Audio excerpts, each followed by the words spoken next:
ಎಷ್ಟು ದೊಡ್ಡದಾಗಿತ್ತು ವಿಜಯನಗರ ಸಾಮ್ರಾಜ್ಯ ಅಂದರೆ ತಮಿಳು, ತೆಲುಗು, ಕನ್ನಡ ಮೂರು ಭಾಷಾ ಪ್ರದೇಶಗಳಲ್ಲಿ ಹರಡಿತ್ತದು.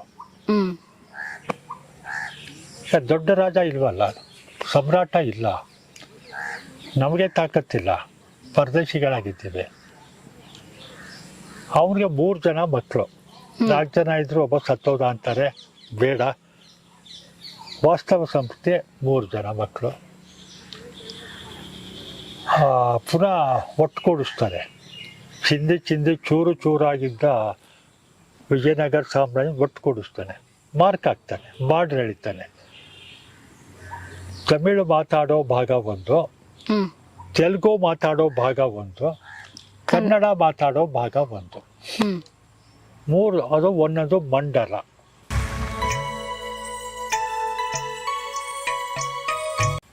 ಕನ್ನಡ ಮಾತಾಡೋ ಮಂಡಲ, ತಮಿಳು ಮಾತಾಡೋ ಮಂಡಲ, ತೆಲುಗು ಮಾತಾಡೋ ಮಂಡಲ. 3 ಜನ ಮಕ್ಕಳಿಗೂ ಹಂಚ್ಬಿಡ್ತಾನೆ. ಅವ್ರ ಗವರ್ನರ್ ಆಗಿ, ಇಲ್ಲ ಡಿವಿಷನಲ್ ಕಮಿಷನರ್ ಅಂತ ಇವತ್ತು ಹೇಳ್ಕೊಳ್ಳ. ಒಂದೊಂದು ಡಿವಿಷನ್ಗೆ ಒಬ್ಬ ಹೆಡ್. ನೀವು ರಾಜ್ಯ ಆಡ್ಕೊಳ್ರಯ್ಯ.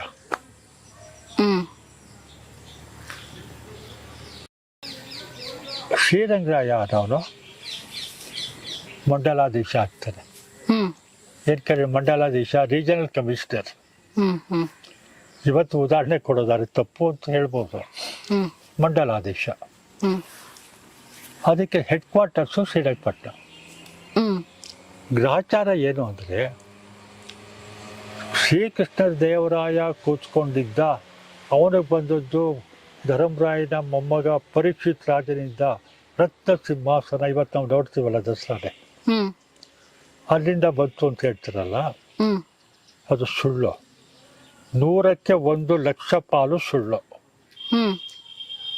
ಸದ್ಯ ಈಗ ಮಾತಾಡುವಾಗ ಅಂದ್ಕೊಳ್ಳಿ, ಸಿಂಹಾಸನ ಅವರು ಕೂತಿದ್ದಂಥ ಸಿಂಹಾಸನ ಕನ್ನಡ ಮಂಡಲಾಧೀಶನಿಗೆ ಬರುತ್ತೆ, ಶ್ರೀರಂಗರಾಯಿಗೆ ಬರುತ್ತೆ, ಶ್ರೀರಂಗಪಟ್ಟಣಕ್ಕೆ ಬರುತ್ತೆ. ಅದಿನ್ಯಾವುದೋ ಮಂಡಲಕ್ಕೆ ಹೋಗಿತ್ತು, ಅವ್ನು ಸತ್ತ, ಇವ್ರಿಗೆ ನೀನು ಅದೇ ಇನ್ಚಾರ್ಜ್ ಆಗು ಅಂತ ಹೇಳ್ತಾರೆ. ಅವನು ಅಲ್ಲಿಂದ ಇಲ್ಲಿ ತಂದು ಇಟ್ಕೊತಾನೆ. ಆ ಕತೆ ಬೇಡ. ರತ್ನ ಸಿಂಹಾಸನ ಮಹಾರಾಜ ಕೂತ್ಕೋತಾ ಇದ್ದು, ಚಕ್ರವರ್ತಿ ಕೂತ್ಕೋತಾ ಇದ್ದು ವಿಜಯನಗರದಲ್ಲಿ. ಶ್ರೀರಂಗಪಟ್ಟಣದ ಕನ್ನಡ ಪ್ರದೇಶಕ್ಕೆ ಬರುತ್ತೆ. ವಿಜಯನಗರ ಕನ್ನಡ ಸಾಮ್ರಾಜ್ಯ ಅಲ್ಲ. ನಾವು ಹೇಳ್ಕೊತೀವಿ ಕನ್ನಡ ಸಾಮ್ರಾಜ್ಯ ಅಂತ.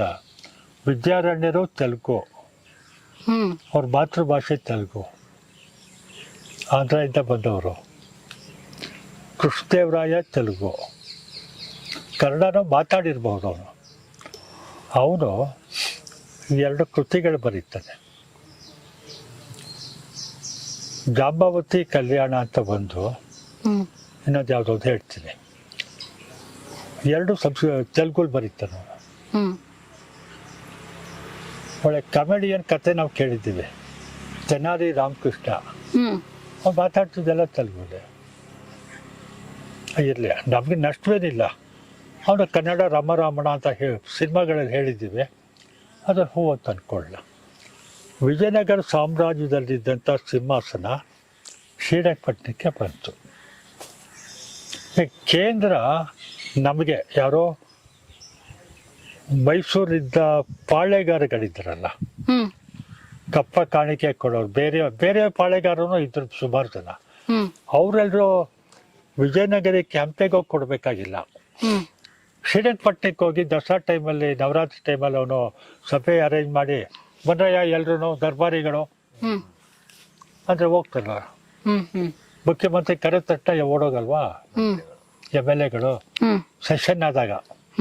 ಆ ಥರ ನವರಾತ್ರಿ ಸಮಯದಲ್ಲಿ ಸಮಾರಂಭ ಮಾಡಿದಾಗ ಇವರೆಲ್ಲ ಹೋಗ್ತಿದ್ರು, ಹೋಗಿ ಕಪ್ಪ ಕೊಟ್ಟು ಬರೋರು. ಆ ಶ್ರೀರಂಗರಾಯ ಇದ್ದಲ್ಲ, ವಿಜಯನಗರದ ಇನ್ಚಾರ್ಜ್ ಆಫೀಸರ್ ಶ್ರೀರಂಗಪಟ್ಟಣಲ್ಲಿ, ಅವನ ಬಗ್ಗೆ 2 ಕತೆ ಬರುತ್ತೆ. ಬರೀ ಕಥೆಗಳೇ. ನಂಬಿದರೆ ನಂಬಿ, ಬಿಟ್ಟರೆ ಬಿಡಿ. ಅವನಿಗೆ ಬೆನ್ನು ಪಡಿ ರೋಗ ಬಂದಿತ್ತಂತೆ. ಬೆನ್ನು ಪಡಿ ರೋಗ, ಟ್ರೀಟ್ಮೆಂಟ್ ಇಲ್ಲ. ಹ್ಮ್ ತಲಕಾಡಿಯಲ್ಲಿ ವೈದ್ಯನಾಥೇಶ್ವರನ ದೇವಸ್ಥಾನಕ್ಕೆ ಹೋಗಿ ಹರಕೆ ಹೊತ್ಕೋಬೇಕು. ಹ್ಮ್ ಪಕ್ಕ ಮಾಲಂಗಿಗೆ ಹೋಗಿ ಔಷಧಿ ತಗೋಬೇಕು. ಹ್ಮ್ ಪಟ್ನ ಬಿಟ್ಟು ಅಲ್ಲಿಗೆ ಹೋಗಿ ಸೆಟ್ಲ್ ಆಗಬೇಕು. ಡಾಕ್ಟ್ರ್ ಹೇಳಿದ್ದಾರೆ ಅಲ್ಲಿ ಬೇಡ ಕಣೆ ಇಲ್ಲೇ ಬಾ ಅಂತ ಔಷಧಿಗೆ. ಹ್ಮ್ ಅವ್ನಿಗೆ ಮಕ್ಕಳಿಲ್ಲ.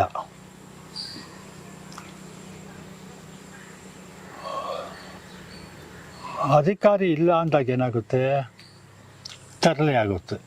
ಹೌದು. ಅಕ್ಕಪಕ್ಕದವರು ಮತ್ತೆ ಕಿತ್ಕೊಳಕ್ ಬರ್ತಾರೆ, ಗಲಾಟೆ. ಅದಕ್ಕೆ ಇನ್ಚಾರ್ಜ್ ರಾಜ ಒಬ್ಬನ ನೆಬಸ್ಬೇಕು. ಹೌದು.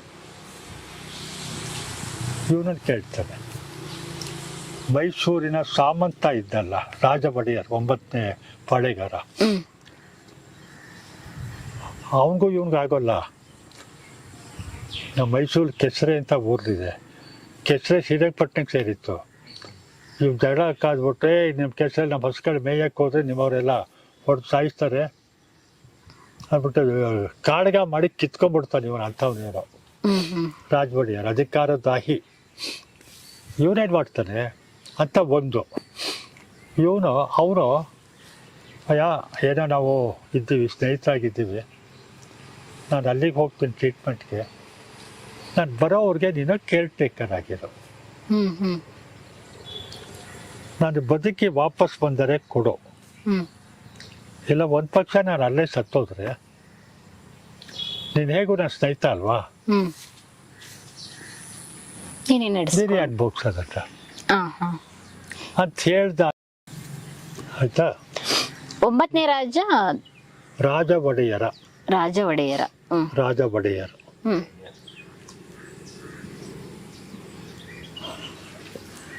ಒಂದು ಅವನೇ ವಹಿಸ್ಕೊಟ್ಟ ಹ್ಮ್ ಶ್ರೀರಂಗರಾಯನ. ಹ್ಮ್ ಇನ್ನೊಂದು ವರ್ಷನು ಹ್ಮ್ ಅರೆ ಅವರು ದುರ್ಬಲ, ಆರೋಗ್ಯ ಸರಿ ಇಲ್ಲ, ಇದು ಒಳ್ಳೆ ಟೈಮ್ ಅಲ್ವಾ, ಅವನ ಆರೋಗ್ಯ ಕೆಟ್ಟಿರೋದು ನನಗೆ ಒಳ್ಳೆ ಟೈಮು, ಹೌದು. ಯಾತಕ್ಕೆ ನಾನು ಸುಮ್ಮನಿರ್ಬೇಕು, ಯಾಕೆ ಅಟ್ಯಾಕ್ ಮಾಡಿ ಸಾಯಿಸ್ಬಿಟ್ಟು ಅದನ್ನು ಕಿತ್ಕೋಬಾರ್ದು. ಹ್ಮ್ ರಾಜ್ಯದ ದಾಹ ಅಧಿಕಾರದ ಹೋಗಿ ಅವನ ಮೇಲೆ ಕಾಳ್ಗ ಮಾಡಿ ಅವನನ್ನು ಕೊಂದು ತಗೊಂಡಿದ್ದು. ಶ್ರೀರಂಗಪಟ್ಟಣ ಬಂಡಲವನ್ನ ಇವನು ವಹಿಸ್ಕೊಂಡ ಅಂತ ಇನ್ನೊಂದು ಕಥೆ. ಫೈನಲ್ ರಿಸಲ್ಟ್ ಏನು, ವಿಜಯನಗರದ ತುಂಡಾಗಿದ್ದಂಥ ಕನ್ನಡದ ಮಂಡಲ ಶ್ರೀರಂಗಪಟ್ಟಣ ಕೇಂದ್ರವಾಗಿದ್ದ ಸ್ಥಳ, ಹ್ಮ್ ಆ ಮಂಡಲ ಮೈಸೂರಿನ ಪಾಳೆಗಾರ ರಾಜ ಒಡೆಯರ ವಶಕ್ಕೆ ಬರುತ್ತೆ. ಹ್ಮ್ ಹ್ಮ್ ಹ್ಮ್ ನಾವು ಈ ಬರ್ದಡಿ ಕೂತಿದ್ದೀವಿ 16ರಲ್ಲಿ. ಇಲ್ಲಿಂದ ನಾವು ಶ್ರೀರಂಗಪಟ್ಟಣಕ್ಕೆ ಸ್ಥಳಾಂತರ ಮಾಡ್ತೀವಿ. ಈಗ ನಮ್ಮ ಅಲ್ಲಿಗೆ ಹೋದಾಗ ಇವನು ರಾಜ ಅಂತ ಅನ್ನಿಸ್ಕೊಂಡ. ಹ್ಮ್ ಹ್ಮ್ ಅಫಿಷಿಯಲ್ ಫಸ್ಟ್ ಗ್ರೇಡ್ ರೆಪ್ರೆಸೆಂಟೇಟಿವ್ ಅವನು, ರಾಜ ಒಡೆಯರು. ರಾಜ ಒಡೆಯರು. ಹ್ಮ್ ಪಾಳೆಗಾರ ಆದಾಗ ಬೋರ್ಡ್ ಚೇಂಜ್ ಮಾಡಿ ರಾಜ ಅನ್ನೋ ಸ್ಟೇಟಸ್ ಬರುತ್ತೆ ಅವನಿಗೆ. ಹ್ಮ್ ಹ್ಮ್ ಇನ್ನಷ್ಟು ಜಾಗ ಸೇರ್ತಲ್ಲ ಅವನಿಗೆ, ಹ್ಮ್. ಕನ್ನಡ ಮಂಡಲವೆಲ್ಲ ಸೇರ್ತಲ್ಲ. ವರ್ಷ 1500 1610ರಲ್ಲಿ 1610. ಹ್ಮ್ ಅವನು ಸಾಯೋದು. ಇನ್ನೊಂದು ಕುಂಟ್ ಕತೆ, ಬಹಳ ಮಜೆದಾರ್ ಕಥೆ ಇದೆ. ಅಲ್ಲಿ ಮೇಲೆ ಅವನ ಶಾಪ. 9ನೇ ರಾಜ ಅವನು. ಸ್ವಲ್ಪ ಸ್ಟೇಟಸ್ ಜಾಸ್ತಿ ಆಯಿತು, ಹ್ಮ್ ಹ್ಮ್ ರಾಜ್ಯ ಆಗ್ತಾನೆ. ಹ್ಮ್ ಅವನ ನಂತರ ಹ್ಮ್ ಇದು ಹೇಳ್ಬೋದು, ಅಲ್ಲಿ ಮೇಲೆ ಒಬ್ಬನ ಕಥೆಯ. ಅವನು ಯುದ್ಧ ಮಾಡಿ ಅವನು ಸಾಯಿಸ್ಬಿಟ್ಟ ಅಂತ ಹೇಳ್ತೀವಲ್ಲ,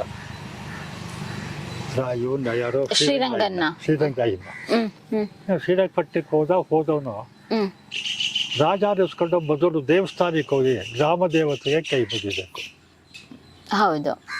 ರಾಜ ಮಾಡಿದ್ರು ಅಷ್ಟೇ, ಮಂತ್ರಿ ಬಂದರು ಅಷ್ಟೇ. ಮುಖ್ಯಮಂತ್ರಿ ಮೈಸೂರಿಗೆ ಬಂದರೆ ಫಸ್ಟ್ ಅಲ್ಲಿಗೆ ಹೋಗ್ತಾನೆ, ಚಾಮುಂಡಿ ಜನ ನೋಡೋಕ್ಕಲ್ಲ, ಚಾಮುಂಡಮ್ಮ ನೋಡೋಕೆ ಹೋಗ್ತಾನೆ. ಚಾಮುಂಡಮ್ಮಂಗಲ್ಲ, ಶ್ರೀರಂಗಪಟ್ಟಣದಲ್ಲಿ ಯಾರು ದೇವರು? ರಂಗನಾಥ ಸ್ವಾಮಿ. ಹ್ಮ್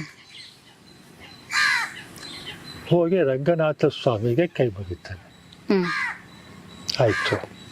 ಅದು ಪಕ್ಕ ರಂಗನಾಯಕಿ ಗುಡಿ ಇದೆ, ಹ್ಮ್ ಅಲ್ಲಿಗೂ ಹೋಗ್ತಾನೆ. ಹ್ಮ್ ಯಾಕಯ್ಯ ಅರ್ಚಕನ್ ಕೇಳ್ತಾನೆ, ಆಭರಣನೇ ಧರಿಸಿಲ್ವಲ್ಲ ನೀನು. ಹ್ಮ್ ಅವರೇನು ಹೇಳ್ತಾರೆ ಅರ್ಚಕ, ಸ್ವಾಮಿಯೇ, ಹಿಂದಿನ ಮಹಾರಾಣಿಯವರು ಇದ್ರಲ್ಲ, ಅವರು ತಮ್ಮ ಒಡವೆನ ಮಂಗಳವಾರ ಶುಕ್ರವಾರ ಕೊಡ್ತಾ ಇದ್ರು, ಸಾಯಂಕಾಲ ಕೊಡೋರು, ಅಲಂಕಾರ ಮಾಡಿ ಪೂಜೆ ಮಾಡ್ತಿದ್ದೆ, ಬಾಲಚ್ವಾಗಿ ರಾತ್ರಿ ವಾಪಸ್ ತಗೊಂಡು ಹೋಗೋರು. ಅವರು ತರ್ಕಾಡು ಕೊಟ್ಟೋದ್ರಲ್ಲ ಗಂಡಗೆ ಟ್ರೀಟ್ಮೆಂಟ್ ಕೊಡ್ಸೋಕ್ಕೆ, ಹ್ಮ್ ಅಲ್ಲೇ ಸತ್ತು ಹೋದ್ರು ಅವರು. ಅವರ ಆಭರಣ ಎಲ್ಲಾನು ತಮ್ಮ ಜೊತೆ ಅಲ್ಲಿ ತಗೊಂಡೋಗ್ಬಿಟ್ಟಿದ್ದಾರೆ. ಅಯ್ಯೋ ಮಾರೇನೆ, ಅದೇಗೆ ದೇವ್ರಿಗೆ ಕೊಟ್ಟ ಆಭರಣ ಅವ್ರು ತಗೊಂಡೋಗ್ತಾರೆ, ತಗೊಂಡೋದ್ರು ಸರ್. ಇವನು ಯಾವನ ಕರ್ದ ಇದ್ದವನ್ನ, ಹೋಗಿ ಹೇಳೋ ಅವ್ರಿಗೆ ತಾಕೀತು ಮಾಡೋ, ರಂಗನಾಯ್ಕಿಗೆ ಕೊಡ್ತಾ ಇದ್ದು ಒಡವೆ ಎಲ್ಲಾನು ನೀವು ಹೊತ್ಕೊಂಡ್ಬಂದಿದ್ರಲ್ಲ, ಹ್ಮ್ ವಾಪಸ್ ದೇವ್ರಿಗೆ ಕೊಟ್ಟು ಕಳಿಸಿ. ಆಕೆ ಏನಂತಾರೆ, ಅದು ದೇವ್ರು ನನಗೆ ಕೊಟ್ಟದ್ದಲ್ಲ, ನನ್ನ ಒಡವೆ ನಾನು ದೇವ್ರಿಗೆ ಕೊಡ್ತಿದ್ದೆ, ನನ್ನ ಒಡವೆ ನಾನೇ ಕೊಡ್ಲಿ, ಹ್ಮ್ ನಾನು ಕೊಡಲ್ಲ. ಇವ್ರು ಪುನಃ ಹೇಳಿ ಕಳಿಸ್ತಾರೆ, ನೀವು ಕೊಡದೆ ಹೋದ್ರೆ ಬಲವಂತ ಕಿತ್ಕೋಬೇಕಾಗತ್ತೆ. ಆಗ ಅವ್ನು ನನ್ನನ್ನು ಮೊಲೆಸ್ಟ್ ಮಾಡ್ತಾನೆ ಅಂತ ಅವಳು ಗಾಬರಿ ಆಗ್ಬಿಡುತ್ತಂತೆ. ಹ್ಮ್ ಕತೆ ಕಟ್ಟೋದಂಗೆ ಬೈಯಕ್ಕೆ. ಅವಳು ಆಭರಣಗಳೆಲ್ಲರೂ ಸೆರ್ಗೆ ಕಟ್ಕೊಂಡ್ಲು, ಇಲ್ಲ ಅವಳೇ ಧರಿಸ್ಕೊಂಡ್ಲು ಗೊತ್ತಿಲ್ಲ. 3 ಶಾಪ ಕೊಟ್ಬಿಡ್ತಾಳೆ. ತಲಕಾಡು ಬರಳಾಗಲಿ, ಮಾಲಂಗಿ ಮಡುವಾಗಲಿ, ಮೈಸೂರು ಒಡೆಯರಿಗೆ ಮಕ್ಕಳಾಗೋದಿರಲಿ ಅಂತ ಶಾಪ ಕೊಟ್ಬಿಟ್ಟು ಒಳಗೆ ಬಿದ್ದು ಸತ್ತೋಗ್ತಾಳೆ. ಹ್ಮ್ ಹ್ಮ್ ಹ್ಮ್ ಒಡೆಯರೇನ್ ಅಲ್ಲಿಗೆ ಹೋಗಿರಲ್ಲ ತಲಕಾಡಿಗೆ. ಅದೆಲ್ಲ ಬರಲ್ಲ. ಹ್ಮ್ ಹ್ಮ್ ಇದು ಇನ್ನೊಂದು ವರ್ಷನೇನೋ ಹ್ಮ್ ಅವ್ನು ಪೂರ್ತಿ ಒಡವೆ ಕೇಳಲ್ಲ, ಹ್ಮ್ ಮೂಗುತಿ ಮಾತ್ರ ಕೇಳ್ತಾನೆ. ಮುತ್ತಿನ ಮೂಗುತಿ ಇರುತ್ತೆ, ಕಿತ್ಲೆ ಹಣ್ಣಿನ ಗಾತ್ರ. ಆ ರಾಜನ ಶ್ರೀರಂಗರಾಯನ ಹೆಂಡತಿ ಹಾಕೊಂಡಿದ್ ಮುತ್ತು ಮೂಗಿತು ನೀವು ಯಾವಾಗ ನೋಡಿದಾಗ ಗೊತ್ತಿಲ್ಲ. ಹ್ಮ್ ನೀವು ನವರಾತ್ರಿ ಟೈಮಲ್ಲಿ ಅಲ್ಲಿ ಕಪ್ಪ ಕೊಡಕ್ಕೆ ಹೋದ್ರೆ ಸಭೆಯಲ್ಲಿ, ಹ್ಮ್ ಅವಳು ತೆರೆ ಹಿಂದೆ ಕೂತಿರ್ತಾಳೆ. ಹ್ಮ್ ಅದಂಗೆ ಇವ್ನಿಗೆ ಆ ಮುಗುತಿ ನೋಡ್ಬಾ ಇವನು ಗೊತ್ತಿಲ್ಲ. ಹ್ಮ್ ಮೂಗುತಿ ಒಂದನ್ನ ಮುಗುತಿ ಕೊಡಕ್ಕೆ ಹೇಳೋ, ಅವಳು ಮೂಗುತಿ ಕೊಟ್ಟು ನಾನೇನು ಹಾಳು ಮಾಡ್ತಾನೆ ಅಂದ್ಬಿಟ್ಟು ಒಳಗೆ ಬಿಟ್ಟು ಸಾಯ್ತಾಳೆ. ಆ ಮೂಗುತಿ ಇವತ್ತೂ ರಂಗನಾಯ್ಕಿ ಗುಡಿಲಿದೆ. ಹ್ಮ್ ಹ್ಮ್ ಅವ್ರಿಗೆ ಮೂಗುತಿ ತೊಡಸ್ತಾರೆ. ಹ್ಮ್ ಅದು ಟೋಟಲ್ ಚಿನ್ನದ ತಂತಿನೂ ಸೇರಿಸಿ ಹ್ಮ್ 9.34 ಗ್ರಾಮೋ ಏನೋ ಬರುತ್ತೆ. ಹ್ಮ್ ಹ್ಮ್ ಹ್ಮ್ ಇವತ್ತು ಗಜನಿಂಬೆ ಗಾತ್ರ ಇದ್ದಪ್ಪ ಇದೆ. ಇವಾಗ್ಲೂ ದೇವ್ರಿಗೆ ಧರಿಸಿದ್ದಾರೆ.